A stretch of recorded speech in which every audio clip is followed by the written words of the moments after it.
అది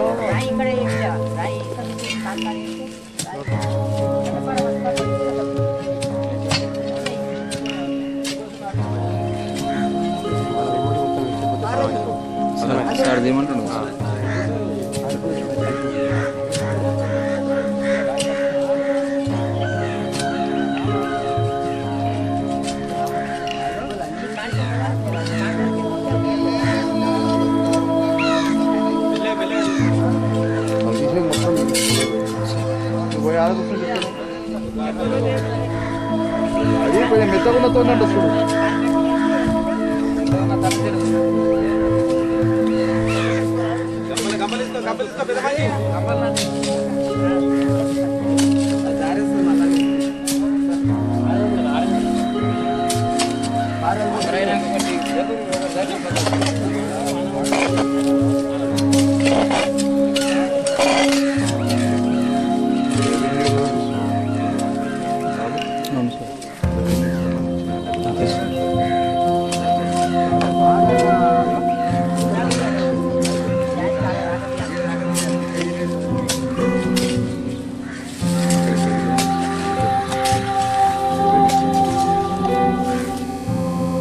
వచ్చేసి డ్యామేజ్ చేస్తున్నాయని చెప్పేసి నా పొలం చుట్టూ కంచె ఏర్పాటు చేసి ఆ కంచెకు కరెంటు వైర్ పెట్టాడు అన్నట్టు ఈ పిల్లి నరసింహ అనే అతను.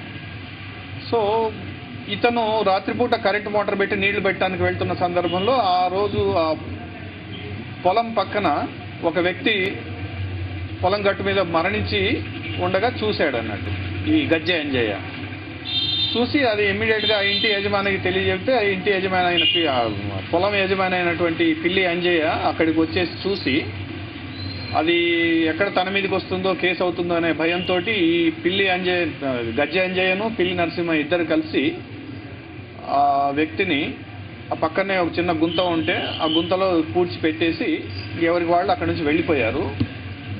అయితే ఈ ఊళ్ళో ఆ నోట ఈ నోట అక్కడ ఒక శవాన్ని బంధపెట్టారు, అటువైపు ఎవరు వెళ్ళకూడదు అని చెప్పనే రూమర్లు పుకార్లు పోలీసుల చెవిన పట్టడంతో పోలీసులు ఈ అనుమానితుడిని అదుపులోకి తీసుకొని విచారించారు. విచారణలో భాగంగా ఈ గజ్జె అంజయ్య అనే అతను ఫలానా తేదీ నాడు ఒక వ్యక్తిని అక్కడ బొంద పెట్టాము అని చెప్పని అన్నారు. అంటే అదే తేదీ నాడు మా దగ్గర ఒక అదృశ్యమైన కేసు ఉంది కాబట్టి ఆ అదృశ్యం కేసును దీన్ని మేము సరిపోల్చుకొని చూసుకొని మృతుడు మన్మర్ రాములు ఎవరైతే తప్పిపోయాడో అతనే అని చెప్పేసి నిర్ధారణకు వచ్చేసి నిన్నటి దినమున ఈ ఒప్పుకోల ఆధారంగా ఎంఆర్ఓ గారికి ఒక రిక్వెస్ట్ ఇచ్చేసి అంటే వారి సమక్షంలో ఆ శవాన్ని వెలికి తీసి అక్కడే వైద్యుల సమక్షంలో అక్కడే పంచనామా నిర్వహించడం జరిగింది.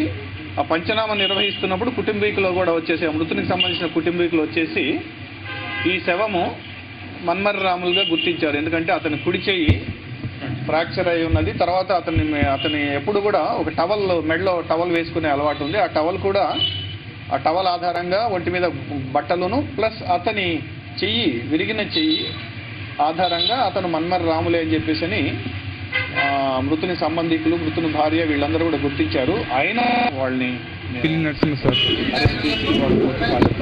మాకు చేనులా మొక్కజొన్న పెట్టినాము. మొక్కజొన్న పెడితే అడవి పందులు రోజు వచ్చి ఖరాబ్ చేస్తున్నాయి. ఖరాబ్ చేస్తుంటే మేము ఏం చేసినామంటే మొక్కజొన్నకు షార్ట్ పెడితే పోతుంది, అంతకుముందు చుత్తులు కడితే కూడా పోలేదు, షార్ట్ కడితే పోతుంది అంటే షార్ట్ పెట్టినాము. షార్ట్ పెట్టి కూడా 15-20 రోజుల నుంచి పెడుతున్నాం తీస్తున్నాము ఎప్పటి లేకనే. ఆ శివరాత్రి నాడు ఎప్పటి లేకనే పోయి చూసుకున్నాడు మా పని చేస్తే ఆయన. చూసుకుంటే ఆయనకు శవము కరెంట్ షార్ట్ కొట్టి అట్నే ముఖము భూమి మీద పడి అట్నే బోల్లా పడిపోయాడు.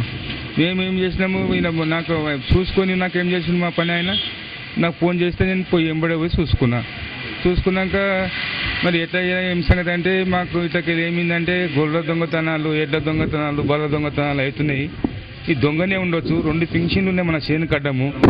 ఆఖరి మా పనివాడు భూతం అంటే కూడా మనం ముఖం చూస్తే భయపడతామని అని చెప్పి అట్నే ఉండని. దొంగ అయితే ఇలా పొద్దుమిట్టకలు కూడా ఉన్నా కూడా చూసుకొని పోతారు. మనం కరెంటు దొంగ పనే పెట్టాం. ఇది కూడా మనం ఎందుకు బదలామైదాం చూద్దామని అనుకున్నాం.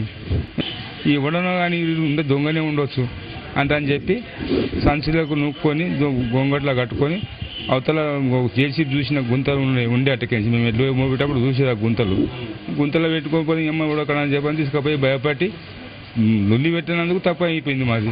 కొంచెం పైసలు ఎందుకు ఇచ్చారంటే ఇక వాళ్ళకి తినడానికి ఆధారం లేదు, మరి దొరికినప్పటికీ మీ పైసలు మీకు ఇస్తాం అనుకున్నారు. మళ్ళీ అవర్ దాకా తిండికి తిప్పలకి అయ్యేస్తాం అవుతుంది.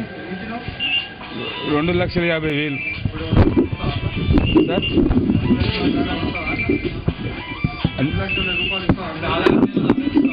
అందరికి ఇస్తామంటే మరి తిండి లేదు వాళ్ళకు ఎట్లా చేస్తారు, మరి చచ్చిపోతారు. మరి అది దొరికిన దాకా అయితే ఏంటి, వస్తే నీ పైసలు నీకు ఆపసిస్తామంట అని చెప్పి. ఆంజనేయ సార్, నేను పిల్లి నరసింహ దగ్గర నేను నీళ్ళు పెట్టనీకుంటా సార్.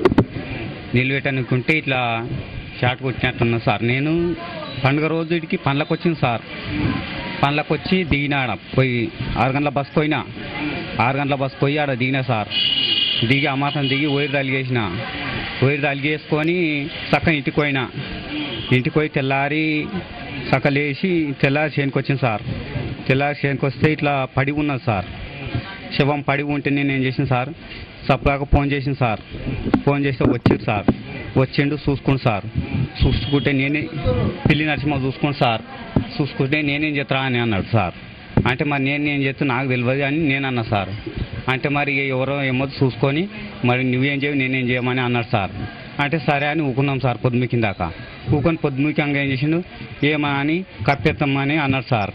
సరే అని చెప్పి రాత్రి 10-11 అయ్యే సార్ కప్పేసినాం సార్. ఇక 2 నేను గుర్తుపట్టలేదు సార్. 2 చూడలే సార్, గుర్తుపట్టలేదు సార్. 2 సంచులు తీసుకున్నాం సార్. కాళ్ళు లేపినాము, కాళ్ళు తొడిగించాము, నెత్తి లేపినాము, తొడిగించాము. 2 సంచులు ఎత్తుకొని పోయినాం సార్. ఎత్తుకపోయి ఆడ పక్కక మామిడి తోట చేసి తీసిన రాళ్ళు తీస్తుంటే గుంత ఉండే సార్.